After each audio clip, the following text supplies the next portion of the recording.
with the first pick in the NFL draft.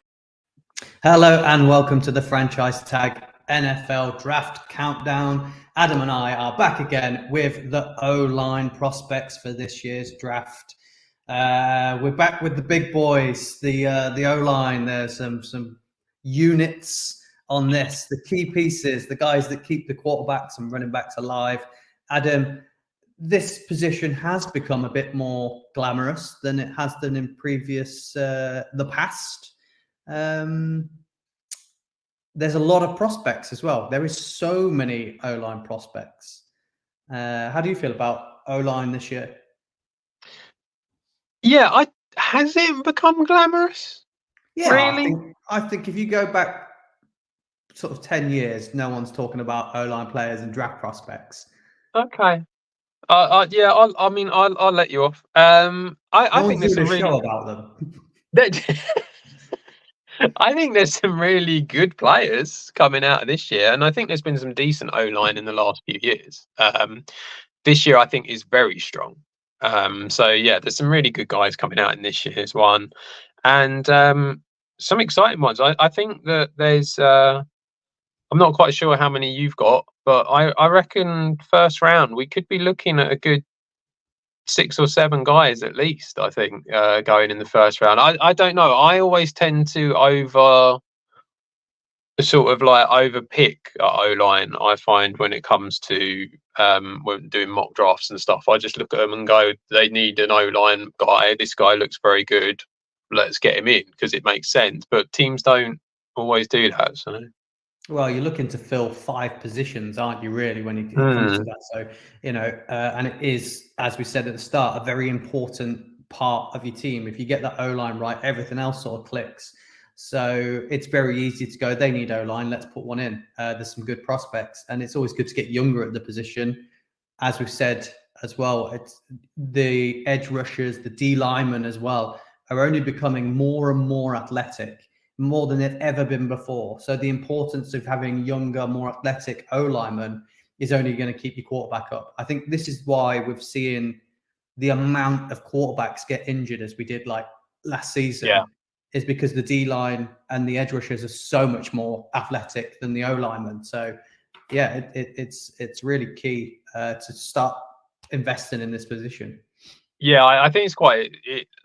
I suppose something, I mean, we haven't been doing it for that many years. So I suppose when I look at it, I sort of think that they're quite interesting to see. I think you can analyze into them. You can get into a bit more detail with the O-line and D-line. I think that's what's different about some of the others. Whereas, but I think when it comes to the sort of like the more sort of popular positions, especially on the offense that we have done, it kind of feels very much that there are sort of maybe 3 or 4 traits that are really important, whereas I feel like with O-line and D-line there's a lot more and it's a lot more technical, so it is kind of interesting in that way.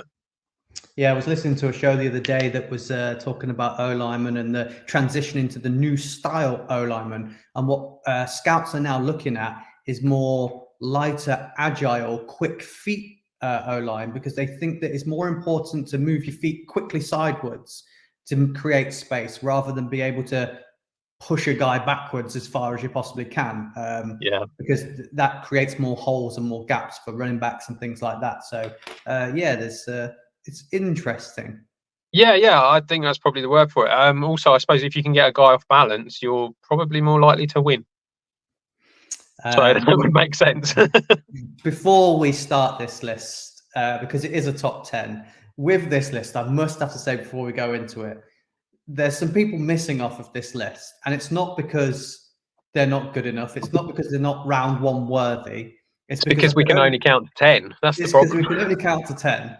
And I wanted to have a couple of guards and things, and not it just be full out tackles and stuff like that.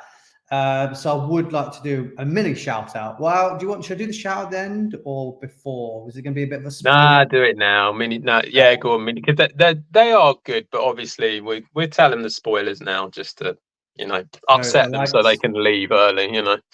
Tyler Guyton, Kingsley Suamatea, Patrick Paul, JPJ didn't make the list, and my favorite, Javon Foster, didn't make the list, but it doesn't mean that they're not good enough to be in the first round.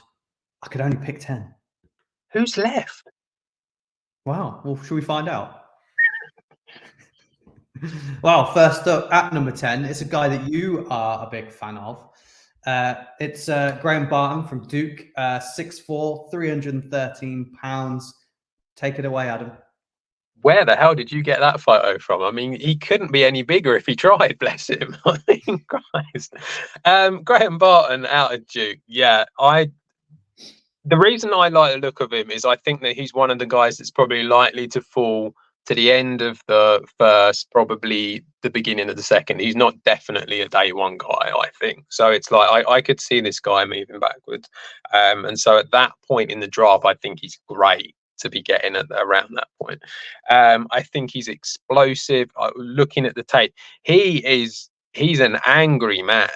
Like the way he plays, he doesn't just sort of like, he doesn't push a defender. He wants to bury them. From what I saw, it's like, it's ridiculous.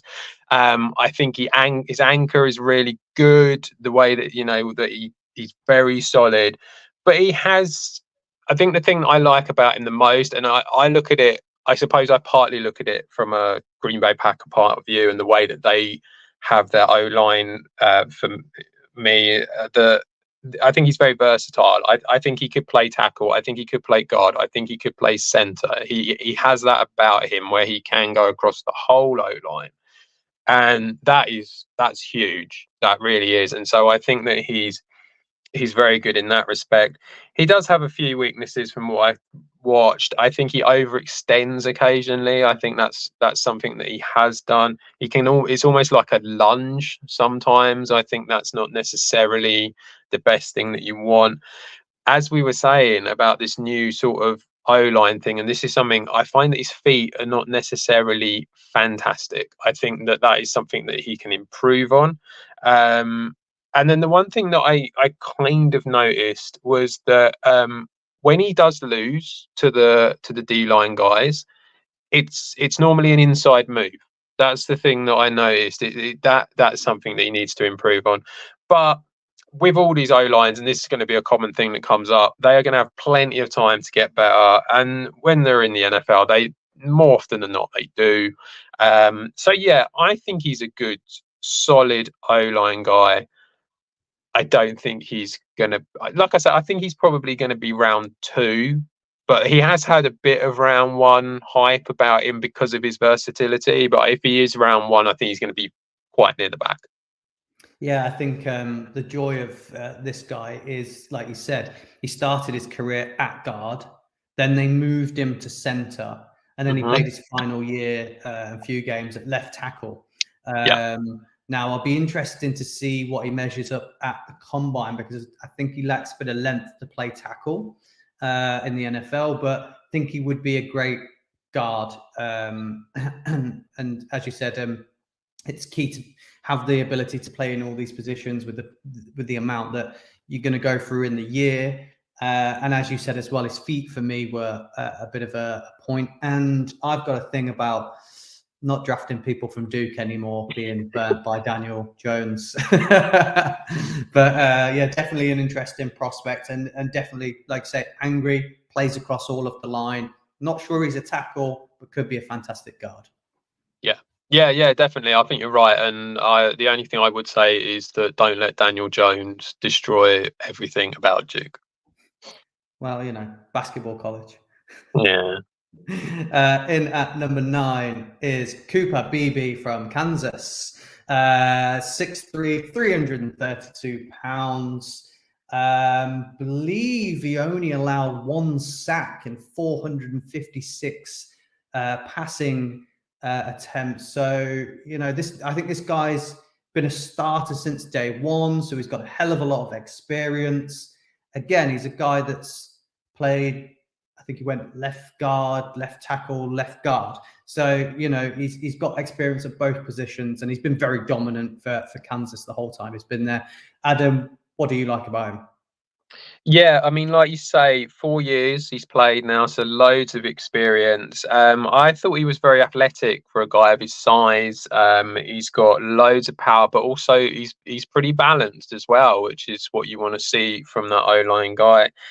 Strong hands and grip is definitely something he's got. But unlike Graham Barton, I would say this guy's footwork is very good. I think it's pretty decent. He's got a good technique there as well, which is what you like to see.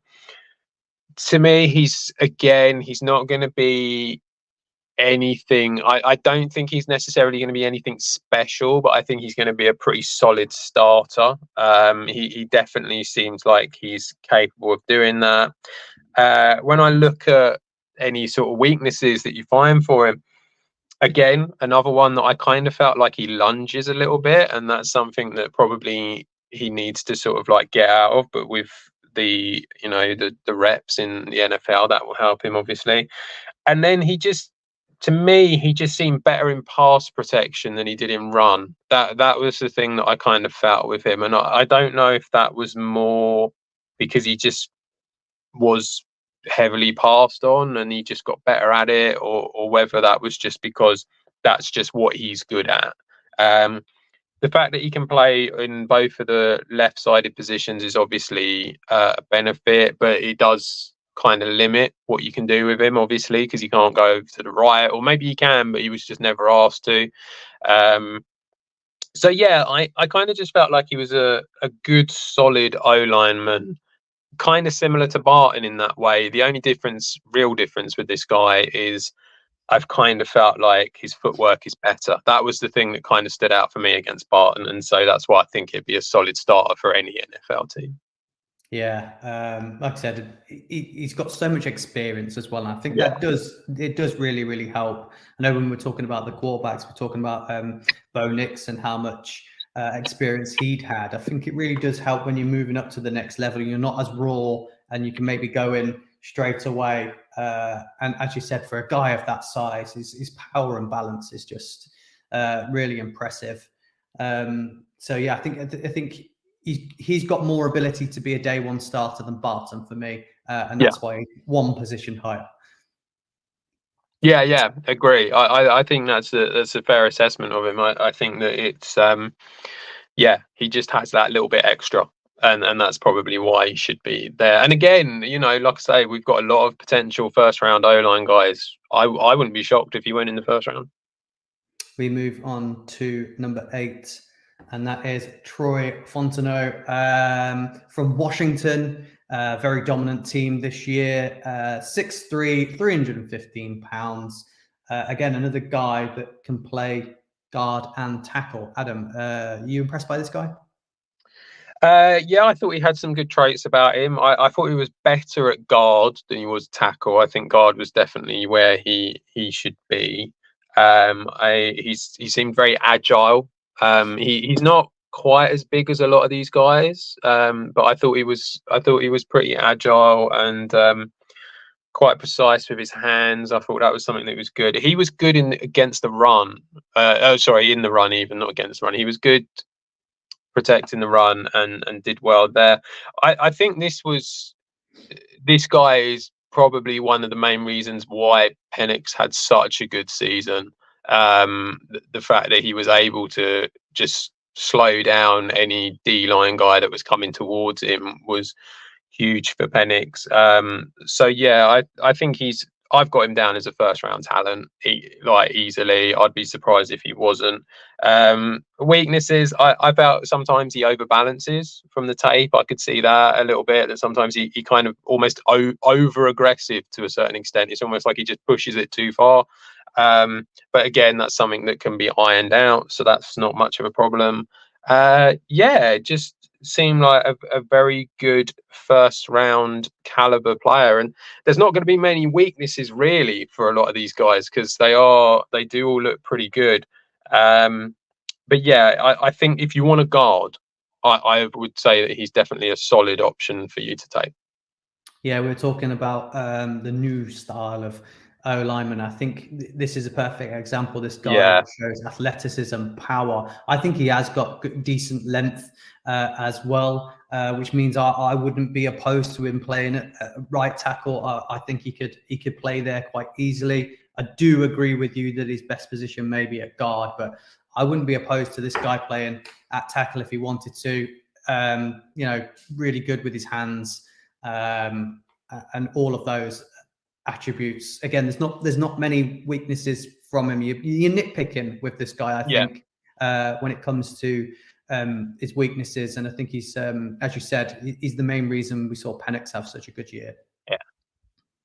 Yeah, definitely. I think, like I say, that was why Penix had such a good year, and I think any quarterback will be happy to have him there in front of him. So. On to number 7. That is one of the guys that I really like. I think that's maybe why he's on the list a bit more. He was a guy that I really wanted in the draft for the Giants as well. It's Zack, 6'5", 321 pounds. Apparently, I'm hearing that he's going to be ready for the pro day after his devastating injury at Michigan. So that's good news. I was really concerned and thought, you know, he's dropping massively because of the injury. But if he can turn up at the pro day and play well, I think it might go back up again. He was my favorite guard all season. As I said, I thought the Giants could really do with a right guard, and this was the perfect person. Adam, do you like this guy? So this is probably the one guy out of the whole list where I sort of thought to myself, I don't see him going in the first round. Like, this is the one that I think, and it is partly due to the injury, but I just feel like I kind of felt like his agility and his speed wasn't quite top notch. I think that's where it was a little bit different for him. I think he's got lots of good things about him.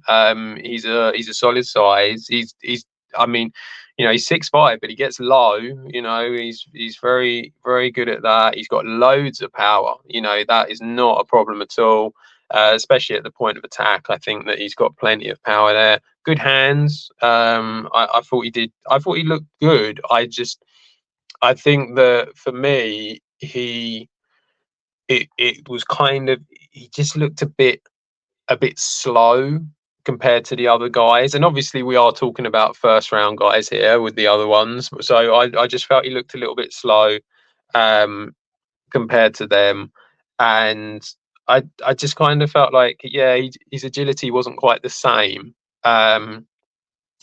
Obviously with the injury, I think that we're probably looking towards the end of the second myself, rather than the end of the first or the beginning of the second. But he's still a solid day 2 pick. And again, I think, you know, that Michigan O-line has been successful now for a few years, and he's definitely been part of that. So it's like you have to accept that he's done pretty well in that respect. Yeah, I just don't quite see him the same as the others. Yeah, I could argue that he is the reason that the dominant force on that O-line for them. I think what we're seeing with him is the other guys have all played at tackle, and then that's, you know, maybe right guard isn't a first round prospect, and you can get lots of them later on. But for me, I might be wrong, but he was like I said, I think he was the best right guard in the draft. So, which is why he's made my list, because at his position, he is key. He played 4 years at that position. Great size, great leverage, great power. No sacks allowed in any of his passing attempts. So, you know, his awareness is really, really good as well. I think that's really, really key. And plays really aggressive as well. I think if you go back and watch some of his tape, you've seen him knocking guys to the floor and then knocking another guy to the floor as well. So I'm not bothered about the fact that he might not be as athletic if he's going to play at right guard. Just feel like he deserved to be on the list because I think he's the best at his position. And the others were saying play left tackle, but we'd be better at guard. This is a true right guard right there. Also, fun fact about Mr. Zack Zinta, high school record at shot put. Yeah, I think a lot of these guys all did shot put, discus, stuff like that. Ah, but did they have the high school record? That's the point. Probably not. So yeah, fun fact. We like fun facts. We move on to number 6. And that is Selisa Faga, a guy that everybody is massive on at the minute. Had an absolutely blinding Senior Bowl week. Just flew up boards because I made this list before the Senior Bowl, right at the end of the college season. And I really liked him, thought he was good. Had him in at number 6, but he is flying up to people are arguing whether he is the second best offensive line prospect in this draft. Adam, we've got him at 6. What do you like about him? We have him at 6. That's what I'm going to go with there. So yeah, really like the look of Faga. Kind of actually, I saw most of the tape before the Senior Bowl and thought that he looked very good as well. Incredibly powerful. He's team captain as well for his time at Oregon State, which is, a lot of NFL teams are going to love that because it shows that he's a leader. He does not get beat for power at all. That's, like I said, incredibly powerful. He's got the length, he reaches well, he's got fast feet, fast hands, everything that you want from an O-lineman here. He kind of reminded me a little bit of Skoronsky, who went I think it was it last year or the year before? Can't remember, Peter Skoronsky. But he's just a bit taller, a little bit bigger. He's very good in the run game. I think that's something that he's very good at having, and he just wants to beat everyone all the time. That's the one thing that I noticed with him. It's like it is never ending with this guy, and I think that if you sort of put all of that together, NFL teams are going to absolutely love him, and that is why he's shooting up draft boards, and he is just flying because he's improved pretty much every year in college, and I just don't see many weaknesses with him. The one thing I did see game wise and sort of like, in the moves and stuff, he does get beat on the inside a little bit too much. That's something that he probably needs to sort out. But the other thing is, in a weird kind of way, although it's a weakness, it's kind of his strength as well. So it's something that you may just have to work with, and you might just have to try and calm him down a little bit. Penalties, he had a lot of penalties against him. False starts more than anything else, because he's just so eager to attack someone. So it's like that's the thing that is going to be an issue, but I do feel like it's something that you probably could calm him down on a little bit, and he'd be all right. When I wrote these notes, which was before the Senior Bowl, I put top 15, like easy top 15. I think he's top 10 now. Yeah, it's talking that way. I think what we can say for him and why he is probably shooting up there is we talk about Zack Zinta being the best guard. This guy is probably the best run blocker in the draft, which is what makes him so special. I think his footwork's slightly inconsistent, and I agree with you. He's overly aggressive at points, which leads to the penalties, which isn't fantastic. They're really, cleaning up penalties in the NFL is a must for him, because we know how important it is to keep that yardage. So that's for me is a big point to really, he probably needs to polish that up a little bit. But again, the strengths outweigh the weaknesses by about like 10. Yeah. So he's a fantastic player. NFL sort of frame and size, very dominant. So yeah, could be the best run blocker in this. Yeah, it'll be really interesting. This is one of the sort of narratives that you probably won't hear too much from the first round of the NFL draft when it happens, but it'd be interesting to see how the O-line goes and who goes first and second and all that sort of thing. I think personally, I would have him as 3. But I understand the argument for having him as 2. So it'd be interesting to see if anyone really does fall in love with him big time at the top of it and go for him. So yeah, he will be great in any team. Just needs to calm down the penalties a bit. Re-ranking, I probably have him at 4. I think that there's, probably there's just 3 I really, really like above him. Number 5, Jordan Morgan from Arizona, 6'4", 324 pounds. Very impressed with this guy, Adam. What are your thoughts? Yeah, I've got him down as a first-round talent, probably more towards the back of the first. But the one thing I would say about this guy, and this is where he is going to be invaluable to one team, 2,000 snaps at left tackle. That is going to be huge for someone. That really is. And if you need a left tackle, then, we'll take him at the Packers. He's got great technique. Hand placement's really good. Good footwork as well. That's something that shouldn't be underestimated. Like you say, the new agility sort of way of wanting to play left tackle, I think he's going to be great. Obviously, the downside to him was the torn ACL. That's why I think he falls a little bit further down the pile because of the injury there.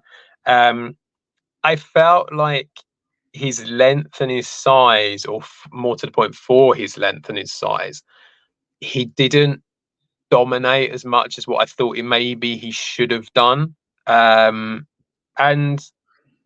because of that, I feel I do wonder whether there's just a little bit of almost like a natural power, not quite there because of that. But that was predominantly for when he was one-on-one against the D lineman.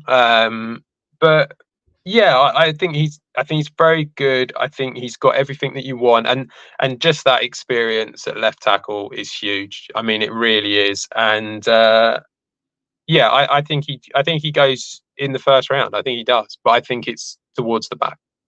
Just really solid. As it was my 2021 first day starter. Agile, balance, leverage. It's just, I just think he's very solid, very complete. There isn't lots that he needs to work on massively to be really good at that position. It's just a couple of things, as you said. Maybe the length is probably the niggle, the nitpicking with this guy. But yeah, I think the back end, someone's getting a steal with this guy. Yeah, absolutely. I mean, you just can't emphasize enough how much that experience at college and coming through that and going straight into the NFL and being like, I mean, we're going to talk the next guy. We're going to talk about the lack of experience, I would have thought. I mean, just the sheer amount of snaps that this guy has faced in such an important position is it's worth its weight in gold. So I mean, any team at the back of the first that needs a left tackle, this is the guy you want. I think it's really key to point out for a lot of people that maybe don't watch a lot of college football. Arizona massively overachieved this year. No one thought they'd be anywhere near as good as what they were. And their offense and their quarterback play was fantastic, which was, like you say, down to a key left tackle. Yeah. It wouldn't have been anywhere near as good if it wasn't for this guy. And I think when we're talking about the college and what he's had to overcome and produce at a higher level, because they are a smaller school than some of the guys that are coming after this, I think that's really key as well, in stating that they've overachieved due to the play from this guy. Yeah. And at number 4, we have Marius Mims. Adam, this guy is 6'6", 340 pounds. He's a Georgia Bulldog. He is the prototype offensive tackle. He has all of the sort of key attributes you probably like, but as you pointed out just 1 minute ago, just lack of experience. You know, he was supposed to be his year, and it was cut short due to an ankle injury. It's good to note that in those plays he allowed no sacks, but yeah, I mean, this guy is like perfectly carved out to be an offensive tackle, isn't he? I don't know if he is the prototype. I think he's broken the prototype, hasn't he? This one. I mean, he's massive. This is insane for an O-line guy. Yeah, I mean, just explosive, aggressive, anything like that with an "iv" on the end of it. That's exactly what he is. Yet for a guy that big, so athletic, it's unbelievable. It's really difficult because you watch him, and obviously there's not a lot there because of the injury, and it just kind of feels a little bit like he's a real diamond in the rough. He really is. That's what this guy is. He's a projection pick, and he's one that you are gonna. I mean, teams will just love to see the aggression from him, but you have to understand that he's not going to be ready to go. He just isn't. I don't think at the beginning. I think that's going to be an issue for him, and he's going to need. There's technique issues from what I see. He needs to improve his footwork. I think needs to improve compared to what it has been. Obviously, he's lacked the experience. He's only played 7 games in 2023, which is a shame. He's not. See, I would come out. He's got a lot of comparisons to Broderick Jones because obviously Broderick Jones was with him last year, but I don't think he's Broderick Jones. Like I don't think he's quite at that standard. I think Jones was actually very good in his first year in the NFL, and I'm just not sure whether this guy's got that. But he has a lot of potential, and that's the only way you can really judge him as kind of like a potential. He could be great, but I can't see it because there's just it's not there. Well, I think it's good to point out that Anthony Richardson wasn't fantastic in college, struggled a little bit at Florida, but he ticked all the boxes and showed up really well at the combine. And when he was being evaluated by scouts, it was like, we want a player that is this, and this. And they took a gamble on him, and he went in the first round, and he looks like he can play. I think that's what you've got with this guy. I think he's been scouted and picked up and was a starter for Georgia. He's going to be good. He's just unpolished at the minute, and that's from the lack of experience. So I think if a team could get him and just refine him and get him a bit more experience, then he has the potential to be brilliant. It's just unknown at the minute, but I do think he's worth a gamble. Yeah, definitely. And I've got him down as first round. I mean, he definitely is a first round talent, and he is worth that gamble. It's just a matter of who it is that wants to go for it. I suppose you would probably hope that what it would be a team that's pretty strong at O-line already, where he can sit behind someone and develop and just get better and better. I think that's kind of the sort of team you really need him to go to. I think the idea of throwing him out there on day one, it could end up not quite working, and that could be a problem. So yeah, but aside from that, he is worth the gamble. I think he'll be good. I think he has all the potential that he needs. And so, yeah, he's going to be an interesting one to see how he develops. Yeah, definitely. I think good prospect. Really like him. I think he'll do well. I'm on the side. I think he'll be fantastic. Yeah. We move on to the top 3. It's getting interesting now. JC Latham, number 3, Alabama, 6'5", 359 pounds. Adam, I'm really hot on this guy. It's why I've still got him above Faga. Are you buying into it, or what's your views on him? Yeah, he looks really good. There's actually quite a lot of similarities, I think, with him and Faga. I think he's got good length. Arm length's good, strong hands. Really like his footwork and his movement. He's very flexible. That's definitely something that's going to be brilliant for him in the NFL, as we were saying. And he's very powerful. Another reason why this guy should be going very high in the first round. He's only going to be 21 for his rookie season. He's young, so he's going to be great. He's a big guy. He's got the size that you want, definitely. He's not lacking in that at all. And again, a similar thing to Faga, he's had a few too many false starts because he's just so eager to get there. So again, that's something that he needs to sort out.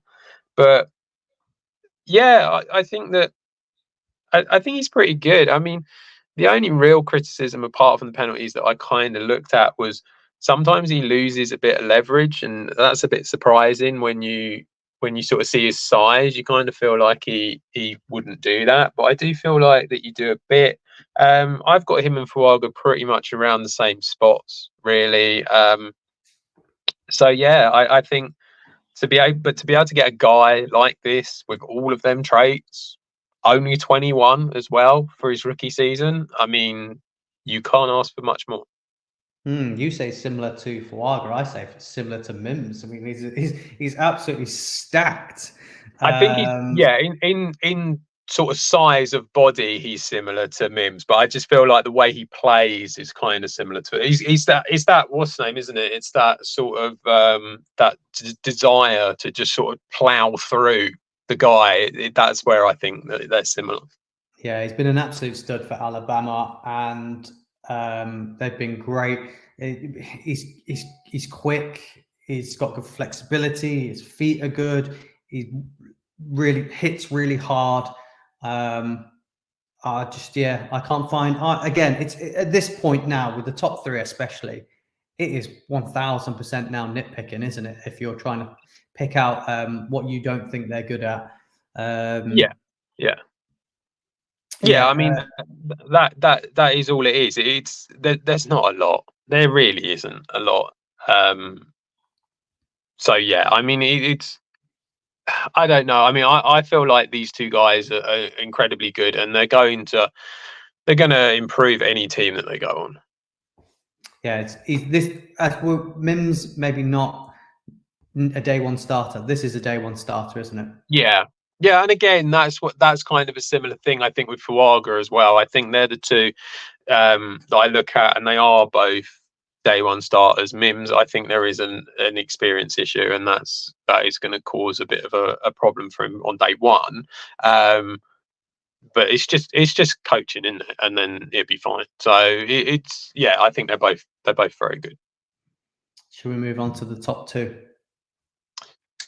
Go on then.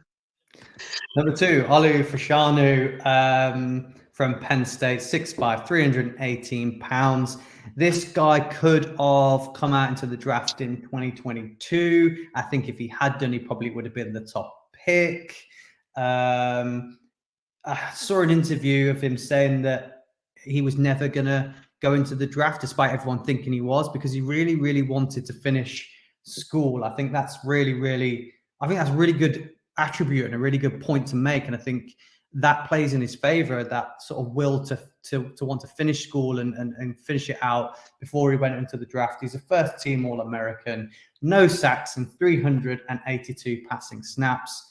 Only allowed 10 pressures.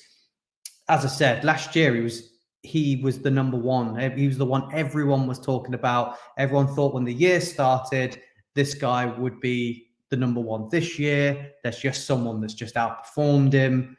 Can play guard and tackle. Do you like this guy? So I'm not as massively keen on this guy as what I am with Faga and Latham. the positives, I think he's a great athlete. He's very explosive, and he's very good on one-on-ones. I think that's fair enough to say. Like I say, the feet are very fast. I think that's brilliant. And also, he's going to be 21 for his rookie year, same as Latham. So that's great as well. There's one thing that I kind of noticed, and when I went on to PFF, that it depends how much you take the gradings into it. But when I went on to PFF, there was a noticeable difference in their grading. And I kind of felt like I saw a little bit of that, where I thought he was very good at one thing and then not so good at the other. So in pass protection, they had him in the 80s, and that's pretty decent, all-round game if you're in the 80s at pass protection. I thought he was very, very solid against pass protection. Great first-round talent, superb. Run blocking isn't amazing. And that was the weakness, where it just, from when you look at some of the tape, I felt like he just didn't sustain the blocks. That was what it was. Now, I mean, this is kind of nitpicking a little bit, but like it feels like when you're at this point and they're all this good, and you're talking about top half of the first round. I mean, you can't get much better than this. But to me, I didn't see them issues with Faga, and I didn't see them issues with Latham. But with Fashanu, it did just kind of feel a little bit like that's the problem. That's the thing. That's the issue with him. And obviously there are different things that, people will want different things. And so therefore I can completely understand why someone would have him in the top 10. I mean, I had it written down before the Senior Bowl, top 10, easy sort of thing. But there is that issue to him, and I just think that is a potential concern. But he's still very good, and he's still going to be a great O-line guy. Yeah, it's going to be, for me, I think he's going to be really interesting to see at the combine.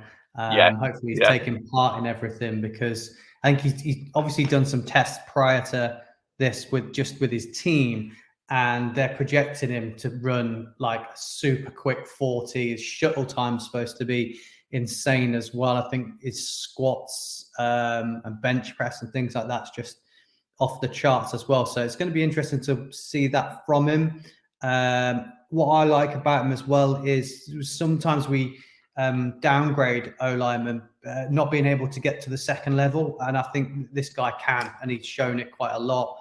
Again, nitpicking, aren't we, when you're talking about the things? For me, I think maybe his pad level tends to be a little bit too high at times, and for me that's nitpicking, but that's probably the sort of thing I was saying. He needs to clean up that, but we're talking about cleaning up things slightly, and you're going to be insane. So really excited about this guy.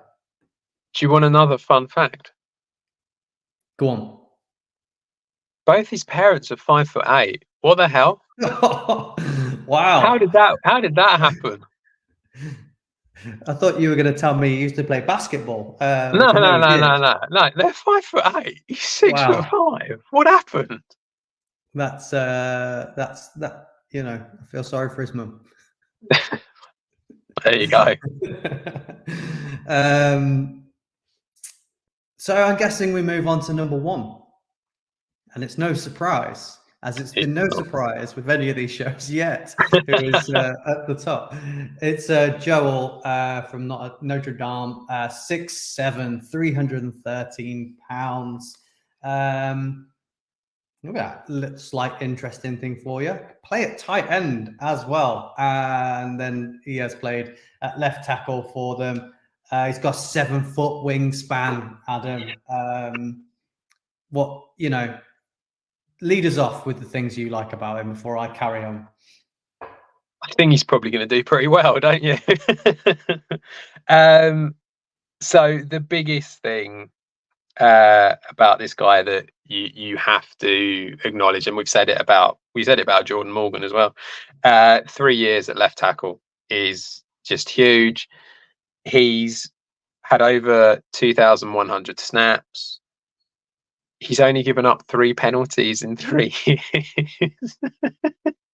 It's mental. It really is. He's a great athlete. He's agile. He's 6'7" and he's agile. Work that out. I don't think he overreaches. I actually think he sustains his blocks pretty well. I think he, in a way, I kind of almost think he gets better as the competition gets better against him as well. It's very strange. He's got that background, like his family, his dad played, his brother plays in the NHL, so I imagine, you know, fun times with practices and all that stuff. So yeah, he's great at all of that. He's great on one-on-ones. I have very little negatives to say about this guy. I think sometimes he is off balance occasionally. I think I've seen a few clips where maybe he's just sort of like overextended a little bit. But yeah, I don't see a lot. I think I'd probably say that he should be top 3 in players, but I don't think he'll be top 3 because I think it'll all be quarterbacks. But I think on talent, I think he's top 3. Yeah, you can't even say it'll be the top non-quarterback off the board. No, that's the problem, isn't it? Any other time, he probably would be. You know, you've ticked all the boxes. There isn't many weaknesses here. You know, his movement's good, and I think what's key about this guy is something that we've said about the others. He's good at run and pass blocking. Yeah. So what more do you want? You know, the only weakness that I could probably stab out there at it is he may rely on his reach a bit too much occasionally. But when you've got a 7-foot wingspan, you may as well rely on it, eh? You know, that's not even a proper weakness, is it? No. But yeah, I've seen this guy just remove people from games. Like he's just, you know, they're non-existent for the whole game once he's on them. So yeah, just a real special talent. Will be off the board very quickly, I would have thought. Definitely the first offensive tackle off the board as well. No one's going to be crazy enough to pass up on this guy, are they? No. I think that it would be pretty mental to do it. I must say, it's really going to be about what the team needs. I'm not quite sure where I feel like he would go. You see, in a way, I do wonder whether the Chargers do go down this route. And they're at number 5, and because if you think about it, you kind of feel like quarterback would make sense as the top 3, Marvin Harrison at 4, and then you sort of think, who do you go for? So the Chargers, obviously there is offense that needs help there, but their defense needs help as well. You know, it's like it's both of these sides need help. So O-line, yeah, it's not necessarily the biggest need for them, but it would help them. And this guy is going to make a massive difference. And if they don't go for him, your Giants are going to be mental for passing him up. Yeah, I mean, I don't think Chargers will. I think, you know, they've got the left side of the O-line sorted with Rashawn Slater and Zion Johnson. Again, with the Giants, you know, we've got Andrew Thomas, which is a solid left tackle, but we have got issues at right tackle. Maybe Evan Neal moves over to guard, and we try and work him into the guard and have Joe Alt. But again, we've got a left tackle that's very, very talented. We haven't got wide receivers that are very, very talented, and there's some extremely talented wide receivers on the board at our pick. It's just really tough, and we're now saying that it's 3 quarterbacks, then a wide receiver, then maybe a tight end in there as well. Is he going to drop even further? The Titans. So the Titans need O-line, and they're at 7, aren't they? So I mean, I suppose that is the obvious logical step. The idea of this guy going at 7, I just think is a massive win for them if they can get him at 7, because he, like I say, talent wise, I sort of think to myself, I think Marvin Harrison, I think probably Caleb Williams, and then I don't think the others. I think this is the next guy. Yeah, I would say that if he was the only one sat in the draft as well, and we weren't talking about how strong the class was, there is I probably would that. have said that people might have moved up for this guy in the draft if he was starting to drop, but there's so much talent. I just think that's not going to happen, but No. He's of a talent where you could go up and get him because he ticks all the boxes that you want. So, and we have talked about how it is at left tackle. It is just, you know, the most important position to fill if you've got your quarterback right, isn't it? Yeah, and you know, I mean, there's a lot of hype, isn't there, around you know, JJ McCarthy and stuff like that. And so I don't know. I just feel like that's obviously a reason that he did so well. I just think that he's a very, very good left tackle. And you know, if you ended up, he would be ideal for a rookie quarterback. He really would. Yeah, it'd be absolutely fantastic. Adam, that's all our O-linemen complete. Done. We had our shout outs to some of the other guys. I'm sure there's others that we have forgot. There is so much round one talent, as we've said. Well, how many did you say? Do you reckon 6? Yeah, I mean, the 10 that we went through, I think there's a couple in there that probably will drop to the second because of injuries and stuff. But I see 6 or 7 going in the first round. But you know, I said before, I do have a history of overdoing it a bit on the O-line in the first round when you do a mock. So, but there's some really solid O-line guys in this year, like really good. Yeah, if you take out the ones that are more guard prospects, I think Guyton definitely goes in the first round as a tackle, and I think someone might. I mean, I personally not sure about, but I think someone will take a punt on JPJ as well for center, because he is the best center in the draft. So if you want to capitalize on that, then you have to take him in the first because he's a cut above the rest. And you're not going to get that talent later on. So I can see the value in someone maybe gambling on him in the first round as well. And that's 2 guys that didn't even make this list. So it's going to be a wild one. Yeah, there's going to be loads of them go. And no, it'd be exciting. Like I say, it's going to be one of the sort of under talked about things, I think, as to the O-line guys and how good they actually really are. Well, we are drawing closer and closer to the draft itself. Obviously, we've talked a lot about the combine a little bit. That is, at time of recording, that is currently about to happen this weekend. So we'll have the results in from that by the time this comes out, probably.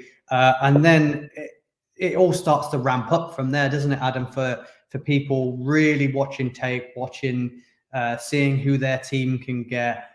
Free agency is going to start soon as well.